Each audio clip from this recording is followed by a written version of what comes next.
Look into the mirror, nigga. Rate yourself.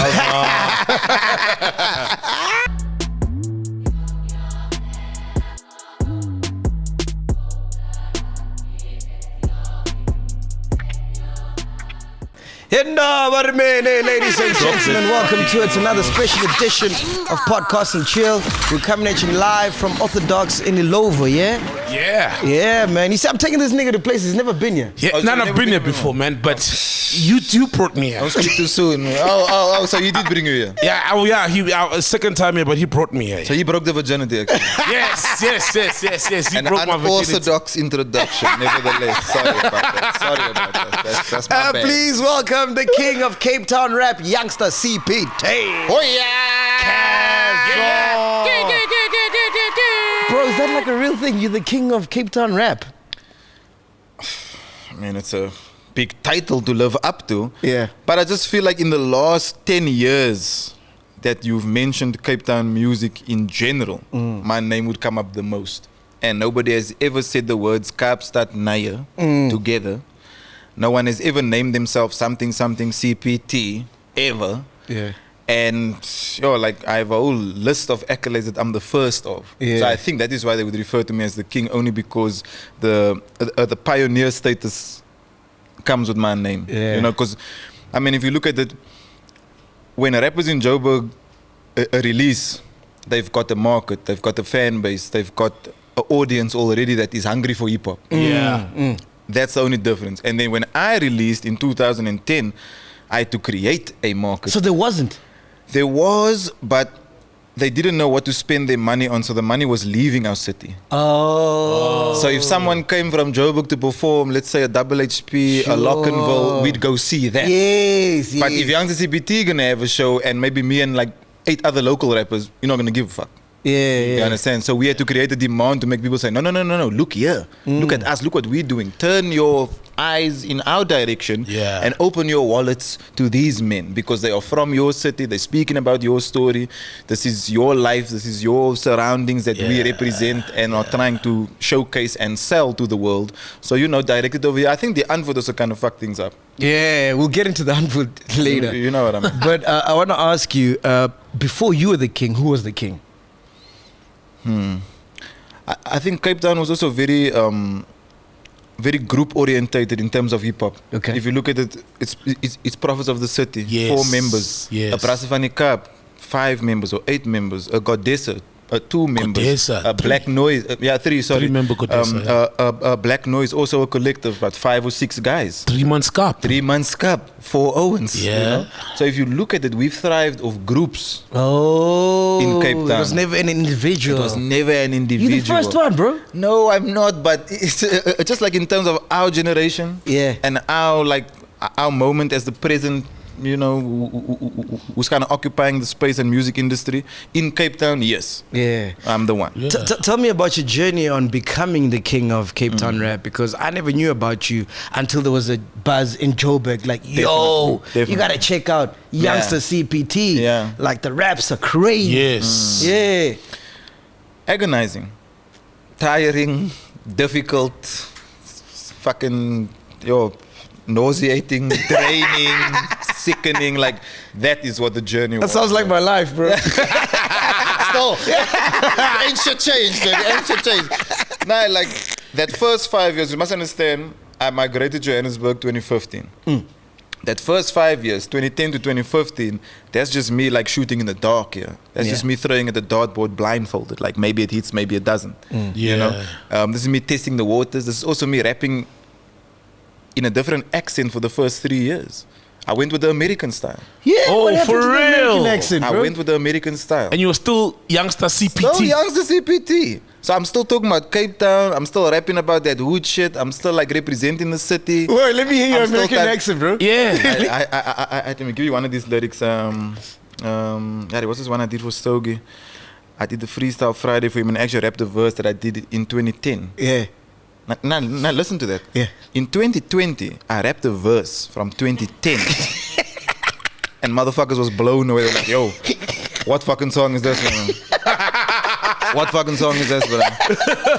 Okay, yeah, it goes like, yeah, legend has it, a rapper shall rise from the ashes while you rest on the day of Sabbath. Dark like a fused light, I can't see the right, the honest life. I'm small, but then again, so is a pocket knife. No end to the ever continuous raw lyricist, inconspicuous, pointing out your differences. I am not him, I do not sing. I will chop him and send you to the chop shop with weaponry. The SWAT god, strike disaster, the rapper slasher, the party crasher, hot shit, volcano magma, devouring MCs. The pen bleeds when I connect these letters, sounds, phrases, and nouns. The whole truth and nothing but it. The wildest place in Africa is where they slumming. Fuck it, not Ratanga Junction. Oh, Ratanga! So I mean, that's what that sounded like. For real? For like 2 years straight. Yeah. I just rapped like that. Yeah. And because you must understand, I'm obviously being trained by TV and radio. Yeah, like everybody else. Yeah. So the learning is obviously coming from what I'm exposed to every day coming home from school, or listening to it in the club, or we playing it in the car, or you know, it's background music, but it's always Western. It's hardly local. I knew about Ready D and I knew about Black Noise, and that's because they did outreach programs. So Heal the Hood, the Hip Hop in Daba. I mean, Emil even went as far as bringing the whole hip hop experience to the school, like coming to the school, teaching you how to do the B-boy steps. They called it the 6-step at that time, and he was doing that after hours at school. That's in his spare time. Bro. So Cape Town has a lot of these activists, like hip hop activists. Like, I'm not saying Joburg don't have it, but I think that once you get into the music industry and you monetize it, you don't necessarily look back as to, okay, what do we need to do for the place that we come from, that we hail from, you know? Whereas a lot of the Cape Town guys, because those places don't have as many success stories coming out of it, we feel guilty. It's like survivor's guilt. Yeah. You feel ashamed that you made it and you are 1% out of like 100 and no one else did. Yeah. So you're always constantly going back. You're always trying to like rebuild. You're trying to like redistribute that wealth, because you know it's not going to be done by anyone else other than you, because you understand the needs and the constraints of the community. You know what I mean? You know, when I listen to music, bro, I'm like, this guy 20 years ago, right? He probably would have been, okay, not even 20, maybe 50 years ago, would have been a freedom fighter, bro. Because this guy is always preaching, bro, through your raps.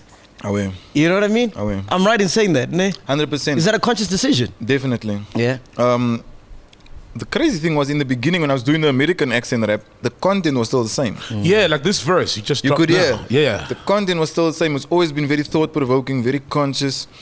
Like I'm always leading you into the right direction, but it's the road nobody wants to lead you down. You know, you're supposed to go down this road. You're supposed to know these truths. You're supposed to hear these realities, but nobody ever told it to you. Yeah. No one ever said it. So I'm just the guy that says the shit that no one else wants to say. I'm the one that pulls the plaster off over the hair. Have you ever put a plaster on hair? Painful. That shit hurts me, bro. Yeah. But sometimes you need to rip that motherfucker off. Instead of prolonging it and giving it its dues. Fuck that. Pull it off, feel the pain, and afterwards numb the pain, nurse the pain, lick the wounds, whatever the case may be. But I'm kind of here to like open that curtain up so wide that when the sun shines into your eyes, you're almost blinded by it. But you need to let the sun shine in, bro. Bro, I want you to give me the background, according to you, of Cape Town, you know, how we are where we are now. Because the first time I went to Cape Town was like, it was the first party we did. When was it? A year ago? Oh, damn, for real? Yeah. Wow. And when I got there, bro, the racism, I was like, whoa, this is crazy. It's a special. Look, it's a special kind of racism. It's fantastic. It's rich in protein and nutrients. It's perfect, dude. It has been cooked to perfect. perfection. Oh.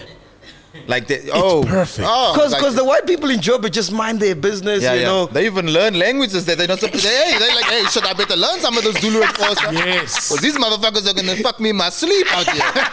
You can see. They at least pick up some things to survive. The tactics, bro. Yeah. Cape Town. You. And it's perfect, and like the other races, it's like they know their place. Oh, you talk to them about it, they're like, yeah, don't go there. Yeah. No, that's how it is. Very sad to have a place of that kind of beauty. It's beautiful. Be kind Stunning. of With so much ugliness. yeah, be kind of like stunted in growth because of something like racism. Yeah. Like that's the last thing you'd want it to be. Maybe it could have been politics or corruption or so. I'd have taken that shit. Yeah. You know? But we must always, guys, understand when we are speaking about the history of South Africa, number one, it is the only country on the continent that is named after a destination. Sure. Let's just clarify this. It's a destination. We did not get our freedom. We did not get our democracy when we should have, and it shows. They couldn't come up with a name for the place. It's a geographical location. Thank you. It's a compass bearing, for God's sake. Literally, yeah. So that's number one. There are a lot of cultures and races and creeds of people that were here, that were enslaved here. There were slaves that were brought here. If you look at it, it's just one big smorgasbord, melting pot disaster waiting to happen, you know? And then you're going to sprinkle in colonialism, slavery, racism, apartheid, segregation into an already, ticking time bomb. True. A recipe for disaster. So that's number one, okay? The entry point into our continent is Cape Town. Think of it. When these settlers It's not arrived, Venda. Hell no. When these guys arrived on ships, they entered at the Cape of Good Hope, my man. Bro. Yeah. Salt River, areas like Salt River. And it was just black people. There we go. Salt River, Woodstock, that whole marine drive, almost the Atlantic seaboard side where you see the waterfront and all that shit, almost that. Just picture it non-existent. And that is the landing point for your colonizer. That's where he sets foot first, And obviously finding indigenous people there, the previous battle that took place in 1510 that nobody speaks about. We all know 1652. Jan van Riebeeck, the Dutch East India, VOC, blah, blah, blah. What we don't realize is that 100 years prior to that, there was a battle that took place that they lost. In 1510. Yes. I think these were Spanish settlers, if I'm not mistaken. But word got out that, if you go to South Africa, or let's say whatever place it was called at the time, if you didn't have a name, these people will fucking kill you. They're not playing around, because apparently, the folk story goes that one of the settlers that arrived in 1510 tried to kidnap a black kid to take him with. Sure. Kind of like to take him home, almost like a sculpture. Like, have you seen this? A souvenir. Like a keyring, yeah, bro. Just to hang on it, definitely, souvenir, all that shit. So that is how the battle then ensued, because obviously one of the, the villagers were like, hey, where's my kid? Huh? What's my kid doing? And then this whole, this whole conflict takes place, and the settlers are kind of like chased back onto their ship, and they sail away, because they're like, shit, we actually can't rule. We can't take this over. Or let's say we can't take it over so easily. Yes. It won't be a walk. It's not going to be a pushover. It's not going to be a walk in the park. Yeah. So they come back 100 years later, armed to the teeth. Oh, so they come back 100 years later, like with guns. Damn. There was no guns on that first trip. But when they came back, they were like, okay, now these people are advanced. They got spears, they got agriculture, they got land, they got families. Beautiful land. Beautiful. They seem to have a lot going for them. Yeah. So the only way we're actually going to take it from them is by force. And now back at home, it's fucking cold. Indeed. There's nothing. You must think about what There's they come nothing. from. Nothing grows. It's cold. They've never seen this There's kind of diseases. rich land and environment and these minerals and these resources that they can obviously benefit from, So I wanted to start off there to bring it to the present and the current climate of Cape Town. How can you expect a place that has gone through so much turmoil and tragedy and bloodshed? Because if you look at it, we have these museums and holy grounds and statues and monuments and landmarks from a colonial regime that are still hailed and kept up and maintained in Cape Town. Yeah, they throw some statues down every now and again. There's like 30 more. Yeah. You can throw the main ones down, but it doesn't take away from the others that are going to stand the test of time that you might not know about because you've never been educated on that side of your history. 100%. But we know about Hitler. We know about Hitler. And what he used to shit and... You know what I'm saying? Like these are all things that we've been taught. But our own pain, our own truth, I think it's a bit too graphic to give us while we are still currently living in it. I say that because if you look at Cape Town, like you said, you went there last year, there was still racism. I speak to another black guy from Joburg, he's like, hey man, Cape Town racist as fuck, dog. I speak to another black guy, he's like, hey man, I fucking hate it out in Cape Town, but I love the beach. You know what I'm saying? Like, they all have that thing where they first have to just get through like that first few hours of being in Cape Town, like, oh shit, I forgot, yeah, it's like this. And then only they can appreciate the beauty of it once they kind of like, you know, bypass all the negatives. So the reason why I would say Cape Town is still kind of like stuck in the dark ages is because if you look at what happened in the dark ages, it's PTSD, baby. Shit, bro. It's trauma. These people have gone through hell, and not only have you not tried to remove them from that circumstance, you've actually almost made it worse for them in those same places. If you look at the picture of Manenberg from 1970, whatever, and look at the picture of Manenberg in 2021, it looks the same. What? Whoa. Nothing is different in that place, bro. If you look at Bonteville, if you look at Heideveld, if you look at Lavender Hill, if you look at Capricorn, which is a new area that emerged of just settlements and squats. If you look at those kinds of places and you take like a geographical picture of what it looked like back in the days when they moved these people there during the Group Areas Act, there's no difference. Where are you from? Which area? I stay in Wynberg. In Wynberg. Yeah, so it's like in the middle. So you get the southern suburbs and then you get the Cape Flats. So the southern suburbs is just before the Cape Flats, okay? But the southern suburbs is kind of like the condensed population all crammed into a couple of 100 kilometers or almost of each other. You know, so it's very, very, how you can say, a chock-a-block.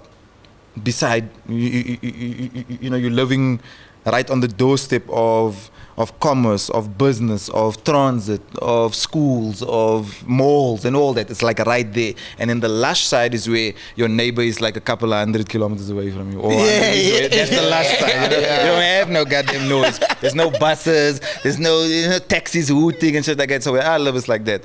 But tell me which side is from the airport? Yeah. Because when you leave the airport, you just see shacks on the no left. doubt, that's Khayelitsha. That's Khayelitsha. That's Khayelitsha. And then next to Khayelitsha is Mitchell's Plain. And those are the two biggest suburbs in Cape Town. And those are two of the most unappreciated and just disjointed communities. That makes no sense, because I'm thinking when Obama lands, the first thing he sees is Khayelitsha. Yeah. Shouldn't it be at least? And Mitchell's Plain is where hip-hop started, by the way. I don't know if you're ready to have that conversation yet. South Africa. I don't know if you're ready to admit that yet. But these legends that I spoke of prior, the Emil of Black Noise and the Reddy D was based in Mitchell's Plain. And Prophets of the City, many of the members hail from Mitchell's Plain, and that's actually where the first hip-hop music and the culture of hip-hop, I'm talking about b-boying, graffitiing, MCing and DJing. I'm not talking about rapping. There's a difference there. I'm not talking about just the one side of it. I'm talking about the actual art form that is called hip-hop. The elements. Even graffiti. Even the graffiti. All of that took place in Mitchell's Plain, bro. And which is next to Khayelitsha, which is why I think those two communities are so, I wouldn't say unified, but I will say the stance that they have for each other and the integration, the amount of black people that can speak Afrikaans, and not Suiwer Afrikaans, soos wit mense nie, but Afrikaans like colored people speak. Yeah. Like they're able to speak that in Khayelitsha. They're able to understand in Khayelitsha. We listen to the same music if you're in Khayelitsha and Mitchell's Plain. You know what I mean? So I would say that those two communities play a big role in Cape Town, but they are kind of like the biggest areas where the most people of color were shifted and moved and left to die. You can say, you know, and they've actually managed to like there I will say they've turned their populations into markets and consumers where they're actually creating businesses in Khayelitsha and in Mitchell's Plain. They've built malls, they have little you know house shops, community based There's a mall in there. There's malls there, bro. Hey bro. When you drive past, you're like, hey, I'm not going here. There are malls out there. So I mean, in that way, they've at least managed to sustain themselves and create an ecosystem of commerce and finance where it's like, okay, the money stays in our communities and it gets, you know, distributed amongst our people and so forth. So I would say there's opportunities emerging, you know. But if you look at the past, you have to understand why the future is the way it is. Yeah. And tell me about gangsterism, bro, because we don't have gangs in Joburg, bro. Do you know if we have criminals? Yeah, we don't have like gangs that, you know, ravage businesses and now just they're in their own little pockets. It's not like... How does gangsterism come in Cape Town? I blame it on Tupac, Tupac fucked it up. Never ever blame Pac for that shit. You have to blame the same people that took your ancestors and hung them from trees, bro. Sure. That's who you must blame for that shit. For gangsterism. In Cape Town, I'm not talking about the city, I'm talking about the actual CBD that's called Cape Town. Sure. On top there, Woodstock, by Bookap and along Street, Oh, yes, Free yes, Street, yes. Kloof Street, all those places, okay? If you look at that side and then you move further to just before Woodstock and the highway and shit, at the area District 6. You've heard about it, I'm sure. Yeah. Have you? Yeah. Okay, 100%. salute. I was about to say, hey, Mac, I'll walk off this motherfucker right now if you say no. No, I'm joking. So the area District 6 and the other districts that followed, like 1, 2, 3, 4, 5, those were inhabited by people of color only. Okay. Majority. Yeah. So apparently there was white people and Jews that lived there as well, but majority was black colored. Okay. Crazy. Living in harmony, existing, coexisting, businesses next to each other, houses next to each other. There's photographs of this, all black and white. There's a District 6 museum in Cape Town as well, where you can actually read up about this, bro. I shot a video there called Clearling. So in the video, I show little excerpts of what's written on the wall, all these quotes and these quotations taken from various people who lived in District 6, speaking about their experience, what it was like to get removed, what they had to do afterwards, and what they used to do before there was any apartheid and segregation. So, Oh yeah, and then the virus came. indeed, and that was one of the ways to obviously contain these people.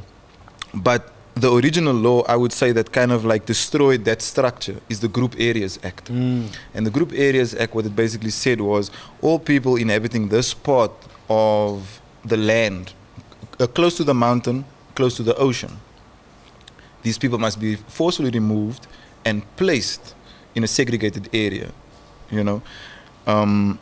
Those areas obviously grew and expanded and became way bigger than what they were supposed to in the beginning initially. But you have to understand that kind of design, that kind of architecture, that is as rich as the racism is. That is how well that plan came together. Sure. So all those people who were living in town, like, I mean, that's the high society, like upper echelon area. Yeah. Think of it. My grandmother had a house there. My mother was born there. Most of my uncles and aunties is born in town. Not many people can say that in today's time. I can't say because I wasn't born in town. Yeah. You know what I mean? But my parents and you know, some of my other relatives were born in Cape Town, bro. But yet they spend their lives living in the ghettos. Sure. So areas like Mitchell's Plain, areas like Elsie's River, Belhar, Bishop Lavis. How does this lead to gangsterism though? The fight for survival, because there were gangs in District 6 also. In that place of harmony and peace, there were gangs, but they were more referred to as like thugs or scollies. These were guys that stood on the corner, smoked weed maybe, and when they saw an old lady came, they'd hide it. Sure. Petty criminals. Sure. There we go. These were guys that when they saw something wrong being done or misjustice happening, they would intervene. Or these are guys that when they saw kids bunking from school, they'd be like, "Hallo, Jason, school to gaan." You know what I mean? These are guys that actually had some sort of a heart. Yeah. I would say. Yeah. Even though they were like rebels or whatever you want to call them, they had that consciousness still of, yo, we still have to protect what is ours, and these people are ours. Once they got removed, I think this early 60s, a Group Areas Act start 1964.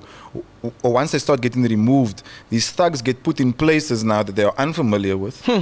They get removed from the communities that they were once living in. So it's different neighbors. I don't know who the fuck's living around me anymore. The areas are far from jobs.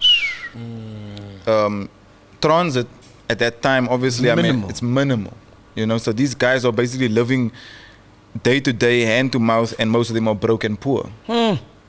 So that anger, that frustration, that hatred that you have inside you bottled up for your oppressor now gets taken out on the closest person to you. And who is it?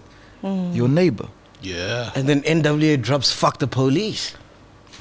I mean, you have to understand, gangs are built on the same structure that political groups are formed. Yeah, it's the same thing. Exactly the Same same. thing, The only yeah. difference is one goes through politics and the other one goes through violence. Yeah. Most of the time, you know. Yeah. And we have to understand things like Tik and Mandrex, these drugs could not have been produced locally at that time.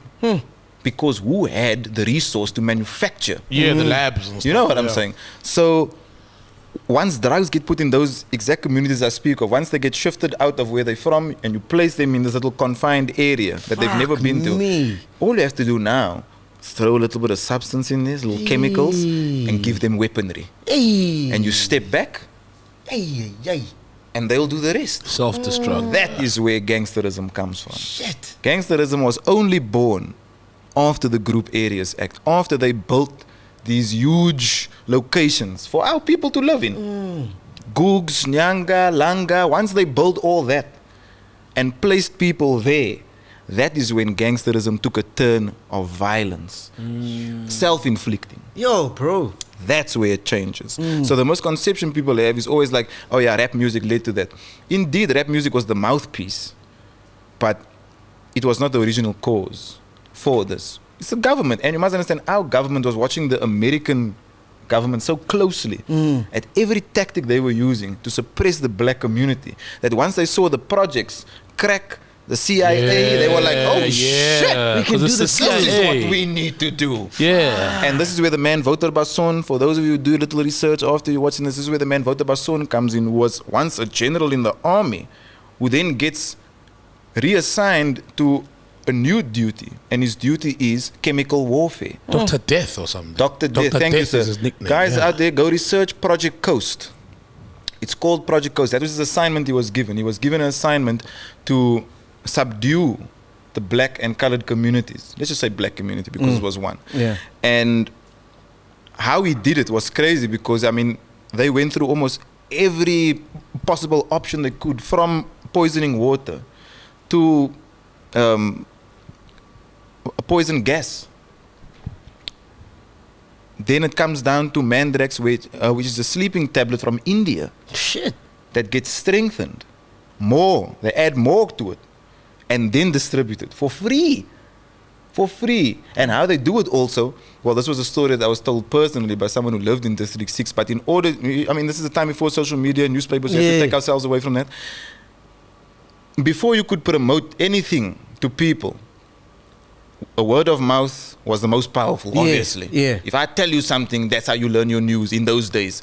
So somebody must have gone around, one of these government officials went around in the dead of night while everybody was sleeping in District 6 and just started spray painting the word Mandrax.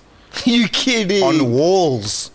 And when the residents woke up the next day, what question are you going to ask? What is this? Well, Mandrax. What the hell is Mandrax? A few days later, a button shows up on your doorstep. Just a small tablet. Or somebody across the road. Or a guy sitting on the field and he's got it in his hands like, yo, Nike, I'm going to try it down. You fucking kidding me, bro? Jeez, bro. This is how these things were introduced, guys. You look, it is a very gloomy story. I mean, fuck, we don't want to dwell on it too long. But you ask me these things. The only way for me to explain it is to give you the facts. Obviously, I don't know everything. I'm still doing my research and learning and information and stuff like that.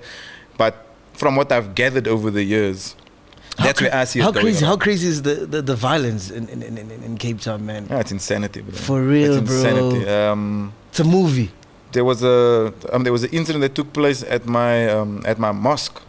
Crazily enough, at the masjid. Yeah. So 3 guys were shot outside the mosque.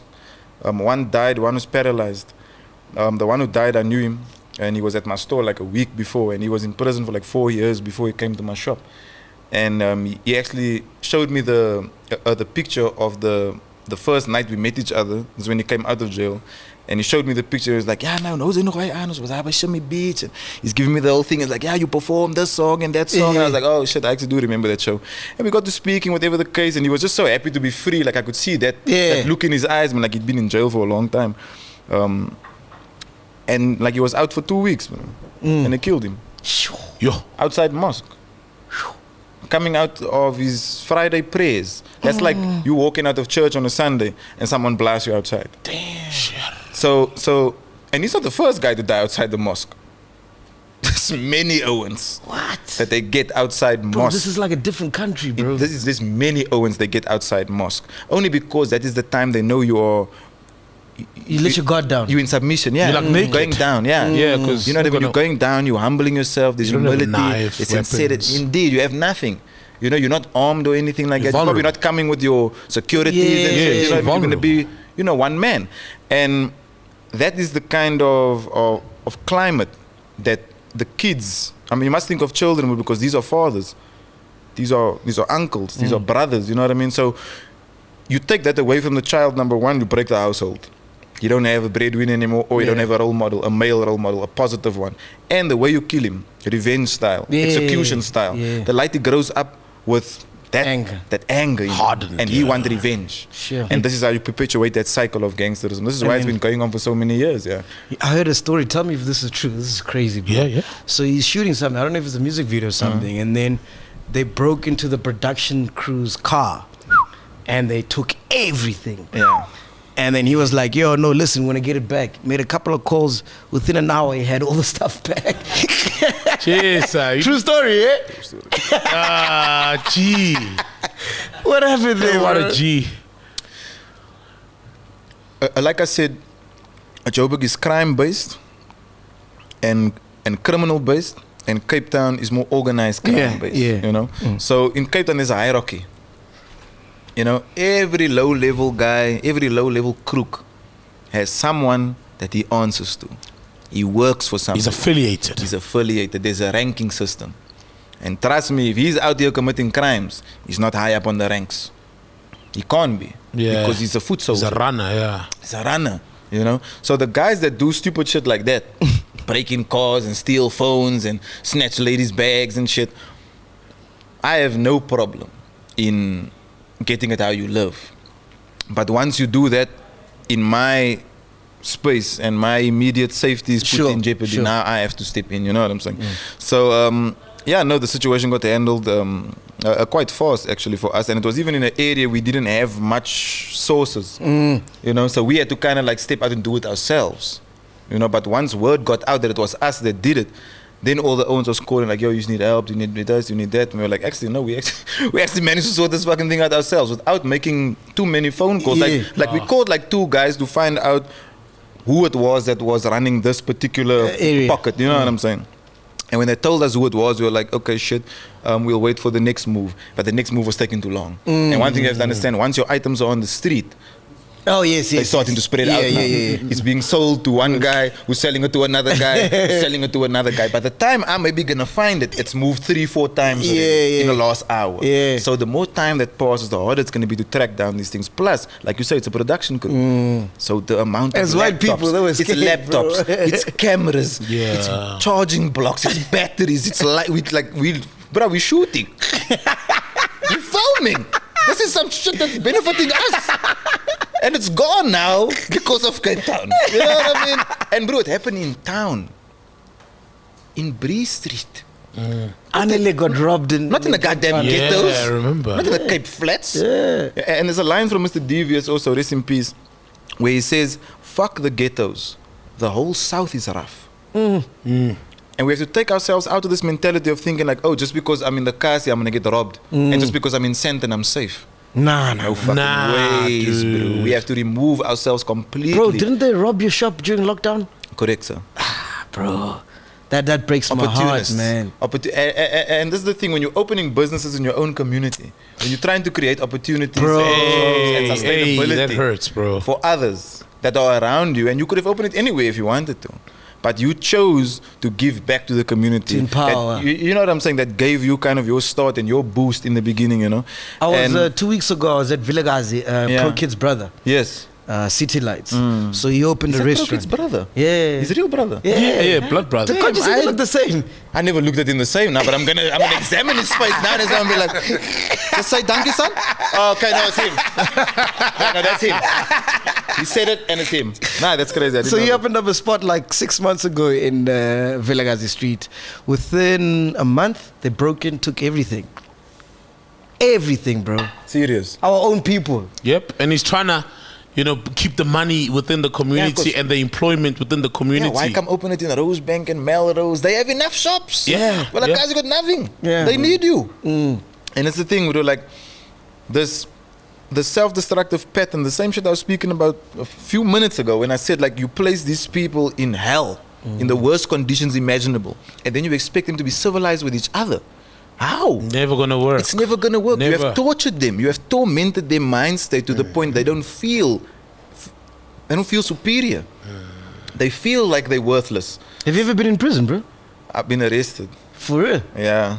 For what? But not the Cape, you know, like the one on Netflix. What's that show? Oh, is that the no, one? it's not funny mongrel. What's that prison? Portsmouth. Yeah. No, not big prison. No, I had to bail people out. I had to go visit people. I had to phone people. I had to send people stuff in Portsmouth. I've never been there. I don't ever plan on fucking So going if there. rough, if you go in there right now as Youngsta CVT, what's gonna happen, bro? Nothing. Nothing. You're gonna be like the king there as well. I wouldn't go that far because I'm not going to join a gang. You have to join 16 or... You have to join a gang, I understand. No, it's...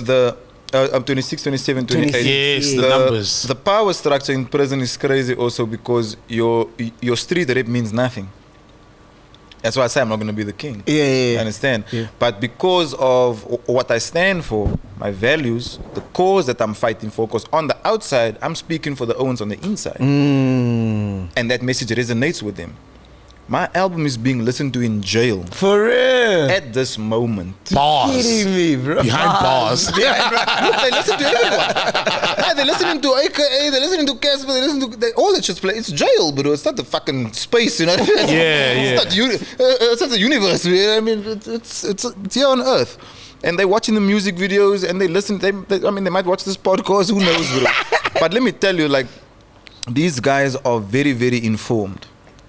They're more informed what's going on in the outside world than we are sometimes. Wow. You know what I mean? Because they have to obviously keep their ear to the street because some of their businesses are still running while they're inside. You know what I mean? So they'll know, okay, Youngsta went to go shoot the video in this place today. Okay, he spoke to that one. Okay, that one's in the music video. Okay, cool, send me the video when it's done. And this guy will be in jail. And he'll make all that moves happen. You didn't be anyone's wife there, eh? In prison? Nah. Because you're not bad looking. I mean, look at yourself. Thank you.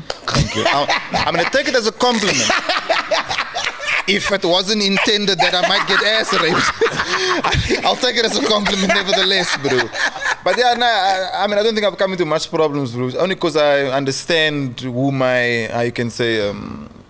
opponent would be. Yeah. I understand him already. I know what he's going through. I've aside from being a student of human nature, I've studied our people of color in South Africa very closely. Sure. Because I have to write for them. I'm trying to sell them music, I'm selling them merchandise, I'm selling them a lifestyle, so I have to know who I'm selling to. You have to know your consumer, you know what I mean? And trust me, to know these motherfuckers, sometimes we're better off not knowing. Okay, what have you learned about black people and colored people? Right. Yeah. Black people, I would say, are very proud. Okay. A proud race. The reason I say that is because you understand your identity, you understand your heritage, and you understand most of your history and your tribal history as well. You know, so that gives you a sense of purpose and a sense of identity. It's almost like you don't want to let your ancestors down. Yes. You're very big on ancestors. So it means that you have a good understanding of your past. Seems it? Now that is something I can fuck with. I can respect that like a motherfucker. Because that is step one to self-worth. To know that you are not a slave, you are not a beggie, you are not a fucking, less than, you are that, the guy you think you are, the hero, the crusader, the goddamn icon, that's who you are. That's exactly right, bro. So that's one thing I admire about black people. I kind of want to steal that from black people almost. Yeah. I'm kind of jealous that you have that. Yeah. And then the thing I learned about colored people is they have a very low self-esteem. Wow.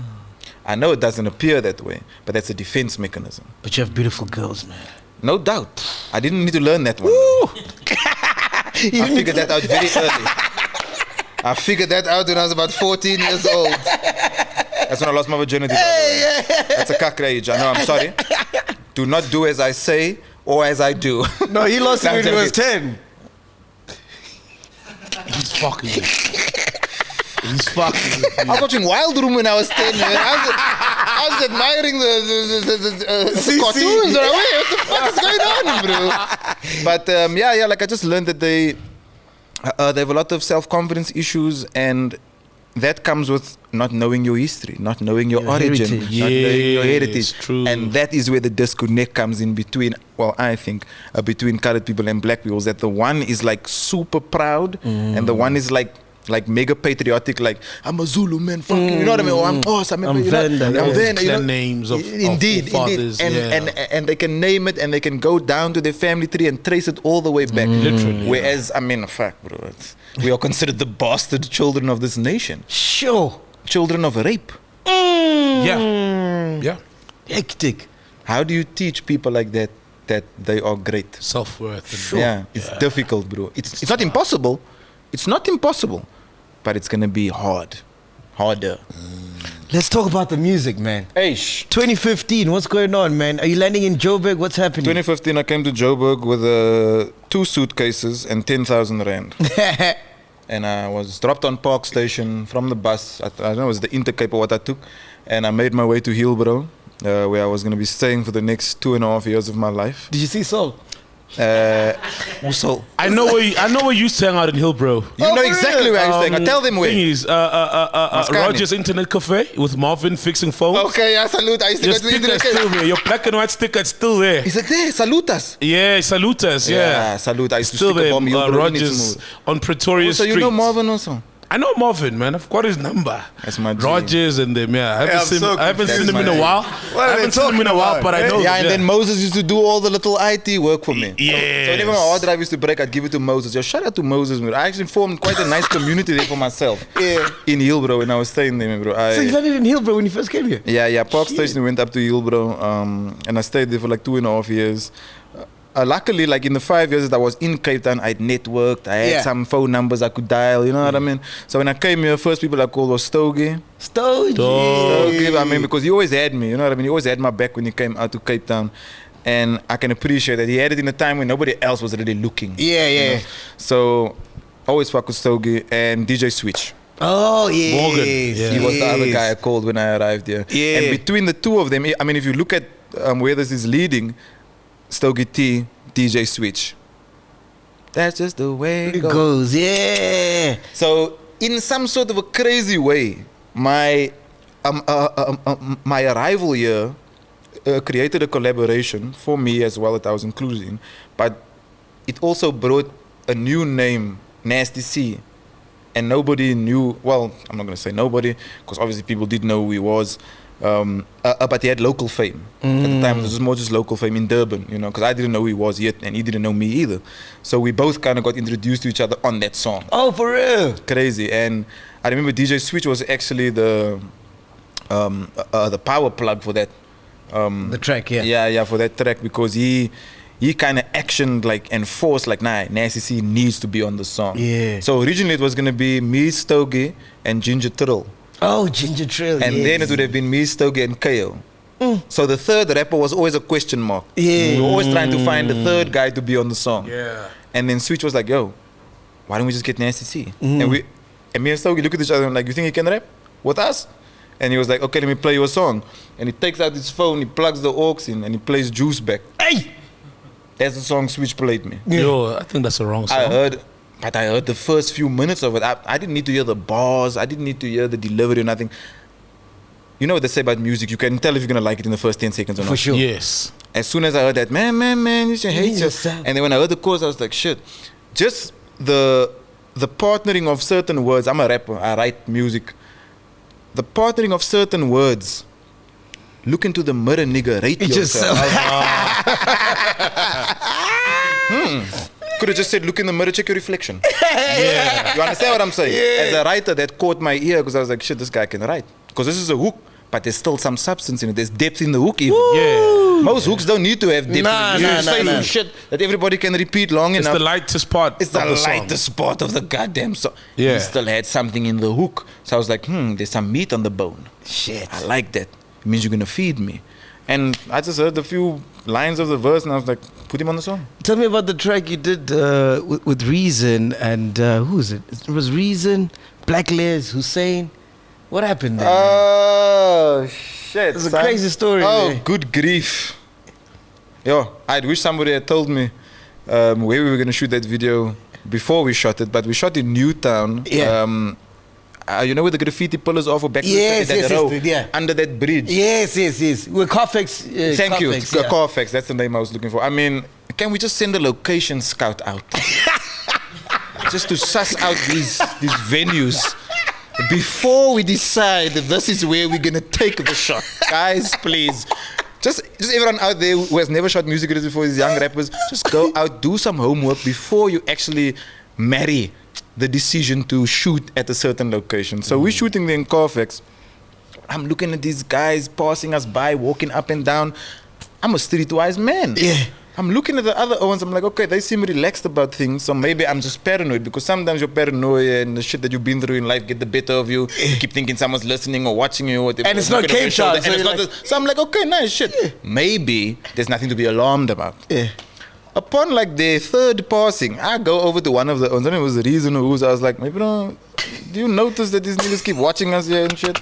And every time they walk past, the crew gets a little bit bigger. Starts off with one guy, then 3, then 6. And I'm like, okay, shit, bro. Yeah, they seem to be doing some reconnaissance. This is recon work. I watch Saving Private Ryan.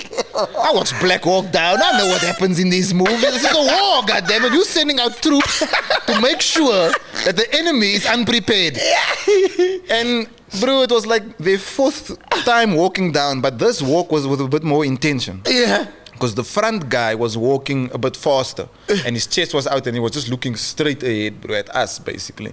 And we're sitting there, and I think it was the reason, I'm not sure what it was, but we both look up, like down the road at the dead end, and they're walking towards us, and I look at the reason, and the motherfucker in front, he just takes something out, and he does this, Yo. and I look at the reason, and I say, "My bro, did you see that?" And he's like, "Yeah, I did see that." And he gets up, and as he gets up, I'm like, "Oh, okay, so this is happening." I'm not crazy. Anyways, these motherfuckers proceed to stick up some members of our crew here. At first, I didn't know what I was gonna do, man, because I was like, shit, I can't run anywhere. I don't have a car here or some in the middle of Newtown. I know how to get to Hill, bro. Yeah. But to run there is going to be a mad mission. Yeah, I don't smart for that, bro. Yeah. So I checked to myself, yo, I need to arm. I need weapons. Sure. Jeez. How was that my first thought? That's crazy. Yeah. Anyway, I'm scratching around, and while this is happening, these guys didn't notice me. Because they went for everybody that moved. Everyone that got up and started walking fast away. That's who their attention was on. Yeah. I just stood in the back like, oh, okay, shit, I think this is happening. Okay, let me just... And then, my movements was all small, subtle movements. I didn't do big shit, you know what I mean? I didn't scream and like that. Because that's how you were, going to draw attention to yourself. draw attention. And my manager at the time, he's with me. He's the only one with me. And we're standing on this this equipment bucky. So they were loading all the lights and the battery packs and the camera equipment. It was all loaded in that Jeep. He's standing in the front of the Jeep. I come to the back. I'm like, yo, I'm going to try and find a light stand or a mic stand. Yeah. Just so that when this motherfucker comes to me, like, you know what I mean? I'm just going to swing, bro. I don't know what the fuck I'm going to do against a gun, but I'm going to swing. You know? And they don't see me.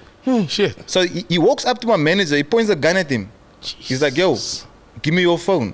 Because we from the street, my manager already served his phone under the car seat. Yeah, you know what they're coming for. We knew what was going to happen. Because they don't have a bucky. They don't here for the equipment. No, we from the fucking, we from the shit. So we're like, oh, hell no. My man, he hid his shit in the car mat. So they got the gun out at him. I'm standing at the back. And he knows I'm there. My manager knows I'm there, but the assailant don't know that I'm there. Yeah. So my manager's talking, but I see him doing this. Like he's trying to look back to see, like, shit, is this nigga noticing that there's another guy back there? Yeah. And obviously, I'm like the golden goose. You don't want anything to happen to me. Yeah. Meanwhile, I got the motherfucking mic stand in my hand. I'm like, okay, on the count of 3. I'm in the back giving myself pep talks. Because I'm looking, I'm like, shit, he's still there. And I don't want him to come to the back because I'm like, if he comes to the back, he's going to find me. Yeah. I got the mic stand, but I'm like, actually, at the time, I didn't know what it was. I thought it was a light stand. Yeah. It was Something like actually a that, mic stand. Yeah. Crazy. So I'm standing at the back with the mic stand in my hand. And I'm about to come out. I'm like, 1, 2, 3. I come out. The niggas start running. Sure. I'm thinking to myself, no, not you. I'm thinking, huh? Why would he run if he has a gun? Yeah. The cops is coming down the road. Oh. But they coming from the other side. I can't see. Yeah. So as they coming up, this motherfucker turned around. And look, the first thought in my mind was when I saw these guys approaching us when I was sitting with the reason, I was like, that gun probably can't be real. Yeah. This motherfucker turned around, aimed at the cops, and he bust. And at that moment, I knew, I could have died. Yeah, these were serious guys. Yeah, because if I had to take the fucking thing out, done, he might bro. have shot me. Yeah. So Done. anyways, I only realized that the gun is real. He runs. So I think to myself, yo, I'm going to get my revenge. This is in my head. I don't know what I was possessed by. I think I'm gonna get my revenge. I chased this nigga with the mic stand. I don't know why, bro, but look, it's also the adrenaline. Adrenaline, yeah, Of course. It's not really, it, a rational decision that I made to go chase him, but I just saw him run, so I chased him. That's it. And as I'm chasing him, he stopped and turned, and he pointed the gun, not at me, but the cops is behind me, and he shoots straight. Yes. He shoots straight, bro. So the bullets must have missed me somewhere, or maybe it was just a cock shot. Maybe he just never. Yeah, generally they can't shoot. Going Those to target guys. practice and shit. Those guys can't shoot. But yeah, I mean, I chased the guy for a little bit, and everybody was shouting like, "No, no, no, no, stop, stop!" And because everybody dropped when the fucking gun went off, except me. Fuck, bro. And I carried on running after this guy thing. I don't know what I thought I was gonna do. I was gonna be like, "This is a hot verse in a video, and you fucking it all up, bitch ass." Yeah, I don't know what I was gonna do. But yeah, in my head, but something just possessed me to chase this man. And he got away. Obviously, the cops didn't do nothing. The cops was like shooting back also. Yeah. So the crazy thing was like we were in the middle of this fucking gunfight. It was supposed to be a music video shoot that actually didn't get shot. That's crazy. And yeah, bro, we all survived. Thank God, we all came out unharmed. Man. Everybody was just a bit shaken and stuff. Bro. But other than that, that was an experience in Joburg. That's when I learned in Joburg, like, okay, shit, crime has no time limit, has no age, And there's no reason for it. There's no reason for it either. Because he ran away. Yeah. I was like, nah, they're just trying their luck in this motherfucker. Not Fuck, today, man. crime. We got 10 minutes left with you, bro. I feel like we just started the podcast right now. But he's gonna go in 10 minutes because he's a judge on the sports scene thing, yeah? Put me on, bro. Yeah. Put me on. So before we play a game of One Must Go, which we have to, mandatory, it's part of the show, right? Artist of the Decade. Were you shocked that you got nominated for that at the SA Hip Hop Awards? The Yeah. only reason it was surprising to me is because I know the industry politics, I know the way the game is played. And you don't belong to any clan, bro. I don't belong to a company or subsidiary or a clique or whatever. So I already know by putting me in there, it's an honorable mention, which I am also grateful for, definitely. I like the fact that I'm being acknowledged. What I'm just confused by is why you would put me in a race you know I can't win. You were set up for failure. Thank you. Against Don't do that to KO. me. KO, aka Casper, Ricky Rick, Nasty. Come C. on. Even Please. Nasty's put up there for failure, though. Please, there is no way you're giving it to Youngsta CP. There's no fucking. I don't want to know in what parallel universe you're living in, but it's not the one that I'm living in. So I'm just being realistic. Maybe bro, I lost a Sama for 3T, and I won it in the SA Hip Hop Awards for 3T. Yeah. So if I couldn't win something as small as a victory that seemed to be in the bag, this is way, way more far-fetched than that. Yeah. So I'm just being realistic. It's not a diss, it's not a snub, but I have to be realistic with my expectations in life, which I've done for the past 30 years of my existence. So I'm not going to start now with these optimistic thoughts of like, oh no, the sun's going to come out, the rainbow's going to shine, and they're going to give the trophy to me. Fuck that, man. Just be real. All right, cool. Let's play One Must Go, right? Ah, ouais. I'm gonna give you two rappers and just tell me which one must go, right? Salute. It's Java, Big Zulu. I like both of them. I'm going to go with Big Zulu. Big Zulu must go. Must go. No, I'm going to say he must stay. Oh, he must stay. It's Java Sorry. must go. Yeah, Java must go. Sorry. Because you haven't worked with him, ne? Not yet. Yeah. Not yet. It's gonna happen though. It's gonna happen. Hey, but you guys killed Big Zulu on a billion remix, eh? There was even a shootout that day. Also. Oh my goodness. When we shot Is there gonna be a shootout here, should we? when we shot the remix bro. of I'm a Million in Westbury, in my scene. Yeah, But how's Westbury. this? The shooting only took place when I left. So as I was leaving, then the shots took place. So it seems like you sent the goons. Not even Oh, that. out of respect it seems for like you. I was about to say, even Like, in the darkest moment of like, yo, we want to do some crazy shit, but youngsters. Youngsters, CPT, dog, exactly. Yeah, you know what I mean? It's have respect. But yeah, it was crazy, bro. It was crazy. AK Sto GT. Stokey the OG, man, bro. He's gonna stay. AK's gotta go. Okay, gotta go. AK That's my list. Oh. This is my list, bro. Fuck, when last did you speak to him? Not too long ago, bro. He's a good man. Yeah. He's a good man. Are you guys ever gonna work again? Cause like, yo, We probably will. We Nah. probably will. Look, he's in a good space, I'd say, creatively at the moment. Like, I saw what he did with Costa. I'm seeing what he did with that. Even that song, Tears Run Dry. I actually like that song, Tears Run Dry, bro. You know what I mean?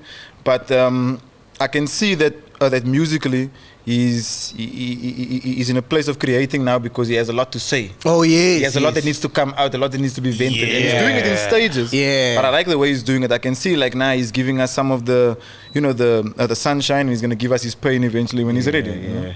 And then, did it have an impact in your career, like working with him? Definitely, bro. I think that was like a World Cup moment. Wow. It was kind of like having like, just imagine Messi and Ronaldo played on For the real. same team. You know what I mean? Yeah. Like in Cape Town, I can tell you the impact and the reception was huge. In South Africa, when I started traveling and playing the song and performing it, I could also see the reception was huge. And even the response in that music video, like I know he dropped Free and Main O's on the same day. Yeah. And he told me the reason for that was, you know, his strat that he works with is like, he does one for the mainstream, like for radio and shit, yes, and he yes. does one for the streets. For the streets, you know? yeah. And the way it felt, and it seemed also to me, like just based on the visuals that we released and the song's impact, is that the one for the street kind of surpassed the mainstream one. You know? And he had Tira on that, he had Ricky Rick on that. He sampled like, My Feelings For You Will Always Be Free, it's like a big house track, you know what I'm saying? And still like, just that joining of these two, you know, big, you know, colored entities, so to say, because the one is more like Joburg based, the other one is straight Kaapstad, but it's from the same, you know, it's kind of from the same cloth. Yeah. And the fact that they met for once, like at least halfway, and it actually worked. Because you know, sometimes you put two artists together that's big, the song don't always come out. Yeah, it doesn't land sometimes. Like people want Nasty and Aries so badly to make a song. I'm thinking like, shit, we just need to enjoy what it's like to not have them on a song yet.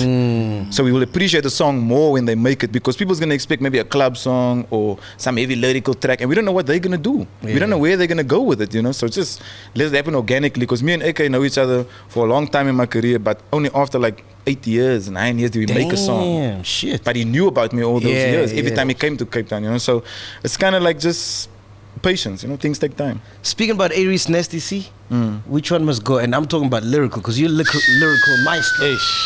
Lyrically. It's a tough one. Not mainstream. It is a tough one. Yeah. Because both of them They can motherfuckers rap. spit, man. You know. Both of them spit. And you've worked with both of them, ne? No, not Reese. Not Reese, yeah. So for now, I'm gonna say Nasty can go. Only because Nasty got enough. Nasty's alright. He's good. Nasty's alright. Yeah. Hey, Reese still have like this underdog quality about him. Yeah. He's still like proving himself every time he drops. So I mean, that kind of attitude, that is like a certain hunger that only certain rappers also possess. You know what I mean? I'm not saying Nasty not hungry anymore, but he also knows he's powerful at this point. Zulu man with some power. So he knows, you know, he knows. But my man Reese, I think he needed more. Yeah. You know, not saying that he's not well off, but I just feel like in terms of the industry, they haven't truly given him his dues yet. Yeah. Not yet. He has a cult following which is very, very dope. So that's gonna make any rapper stand up and salute him. You know, because he has a core audience. So on the days that he fucks up, that core audience is behind him. On the day he goes platinum, that core audience is behind him. He hasn't peaked yet, bro. So I'm going to give it to Reese just because we still have to see where he's going to go with this shit. Last one, these are two guys you did a track with, Blackie, Big Hash. New Wave, is a new wave Yeah, song. I it's love new both wave, of them, man. bro. I also love both of Oh, man. Have you heard the Big Hash and Tsecho? No, Palm I haven't heard. trees. That's, oh no, palm trees. I've them. heard Oh, palm yeah, I trees. thought you were going I've to say a heard new palm song. I was like, fuck, am I misinformed? I'm in Joburg, bro. How did I miss that one? Look, I'm going to go with Big Hash. Must go. No, he must stay. You must stay. Blackie must go. Blackie's alright. This is one of those cases. Once again, true. You're putting him against somebody who had one of the best years in a pandemic. Yeah. Who, Blackie? Blackie. Yeah. Yeah, definitely Blackie. I like to classify some of them as lockdown rappers, and I only say that because they climb and their incline comes at the end of like 2019 into 2020. Oh, yeah. From 2020 then onwards. Yeah. So their fame is only realized during this time of COVID, course. which is cuck. Yeah. Because just imagine, yeah, at Cotton Fest. Thank you. Carnage. Anthem. Carnage. Thank Crowd you. anthem. Yeah. But we're not going to see that yet. Yeah. We have to wait for the world to go back to normal. So that's why I say, like, in terms of success rate, I mean, Blackie has just proven that it's not about lockdown, it's not about the pandemic, it's not about the restrictions, it's not about COVID. If you're hot, you're hot. Yeah, You it's know, about whereas the Big music. Ash, similar to Aries, still has to, you know, give us the full package. You know, so we're gonna wait and So see. I'm confused. Who must go? Big Blackie must go. Blackie. Blackie must go. But you just said he had a dope beer. Indeed, that's why you don't need to stay. Hey, he's good, eh? Yeah. He's got you, dog. You got your well match. off. Did you see them grills? He's just breezing through these things. Look at bro. the grills. He's alright. Before you go, we gotta talk about the album. That's why we're here, man. doubt, no doubt. I love the title, bro. Dreams don't pay bills. Hey, shh. Don't be lazy. That's what that's kind of what it sums up. You got Ready D up in there. I got Ready D and Emil on a song together. Like, guys, you understand, for Cape Town, just imagine featuring, I don't know, Zola and fucking Pro Kid Away or some shit like that. You know what I mean? Like, that big. Yeah. That's who those guys are in Cape Town. You know, that's the status that they have. And like I said about the name, I just don't want people to think that all rappers are blackie. Basically, we didn't all have a good year. Some of us had shit years. Yeah. You know what I mean? Yeah, I can name a few. Some of us actually had to rebuild. Yeah. Some of us lost a lot in the fire. You know, some of us got looted. Some of us got broken in. You know what I mean? So the title came in that time. I mean, I've had the title written on my desk for 9 years. The title only made sense to me now because I was like, shit, I got a shop, I got staff, I got overheads, I got expenses. I have so many things in 2020. Yeah, in 2020 that I didn't have in the other years because my shop only came in 2019. I've been trading 9 months in a normal working fiscal year. And these fuckers decide and then 2 years in COVID. So I make fun and say, yeah, they lock down rappers. I got a lockdown business.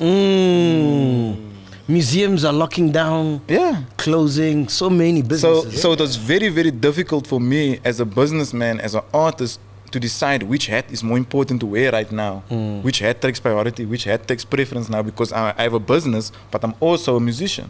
So must I make music in this time when shit's going wrong, or must I try and keep the lights on here and go quiet a little bit just to you know, suffice and make sure that I'm going to be okay and my family's going to be okay and my homies and everyone that's given up their lives for me is going to be all right. You know, so it was difficult, but dreams don't pay bills. It's just something that I want people to kind of like use as a mantra almost. Like just say it to yourself. Just know that every time you get out of bed, yo, the dream's not going to pay the bills. That was a nice little 8 hours or 5 hours, however long you sleep for. That was nice to be there in that fantasy world, but it's not real. When I walk out the door, that's where it counts. That's where the dream counts. That's where I make the dream come true, you know. Yeah. I remember we had Slick Talk on our show, and myself and him were saying, bear in mind, I'm not a hip hop head, so I could be speaking out of school, but we were saying like lyrically, fuck, you are amazing, one of the best. Untouchable, but we feel like you still need to have your own ngoot.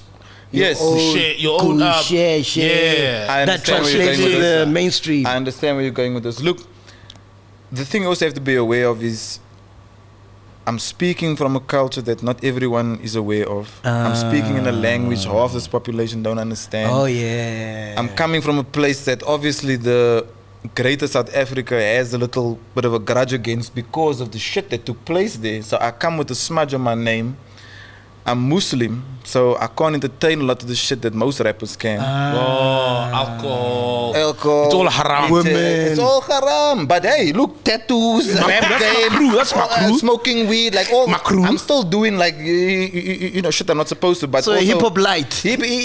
Just no caffeine. No caffeine. But healthier. It's like not smoking cigarettes, but you're doing tobacco. I'm the tobacco. You understand? I give you the same effect with less of the acids. So because of all those things, look, I'm not making excuses why I don't have those songs. But in my career, the songs that kind of did that for me, which is not on the same level as those tracks, but songs like Yassas. That song was big for me.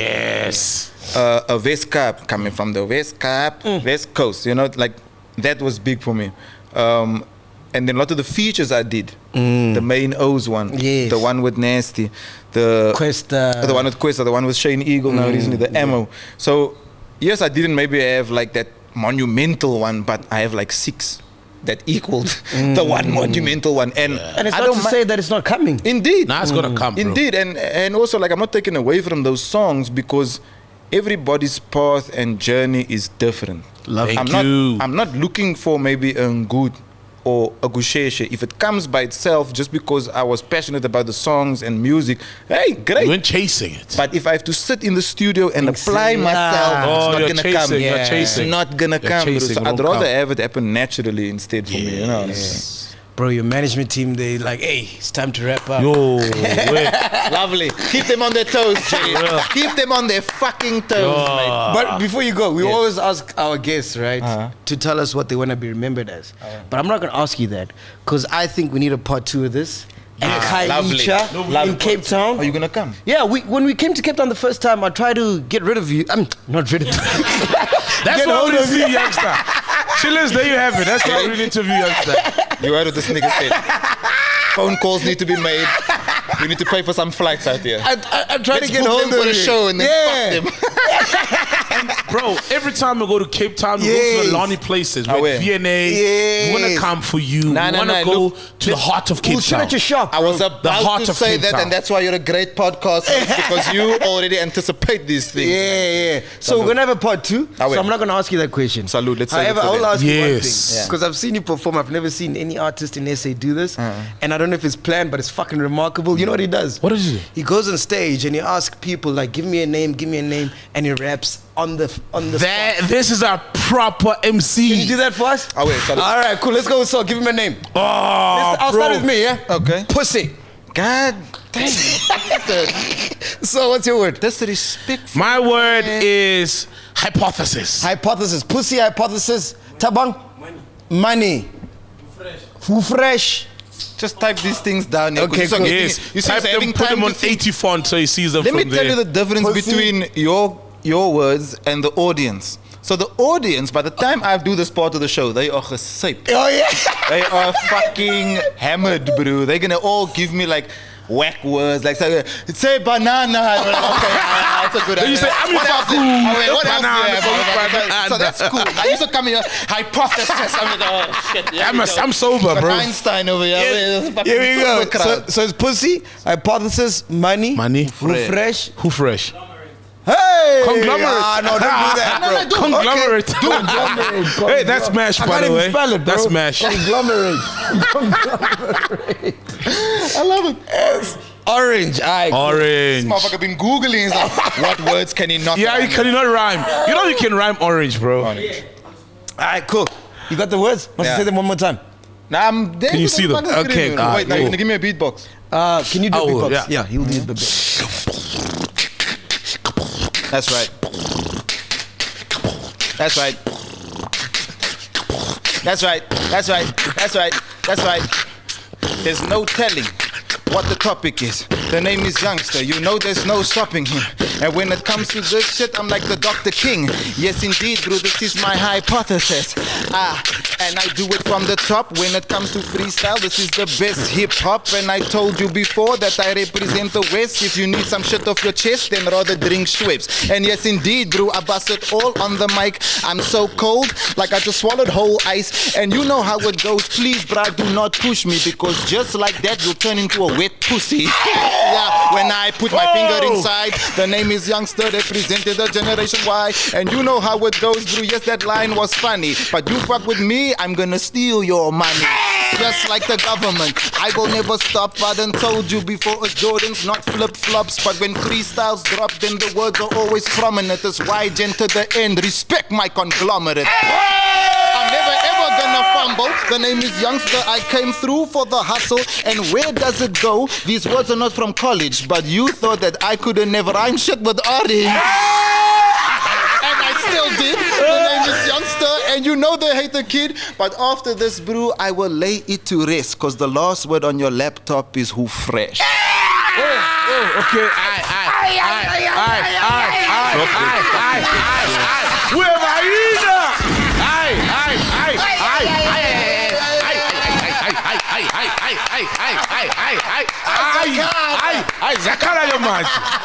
and he's out. Woo, we out here, man. Podcast Part 2 coming. Part 2 coming.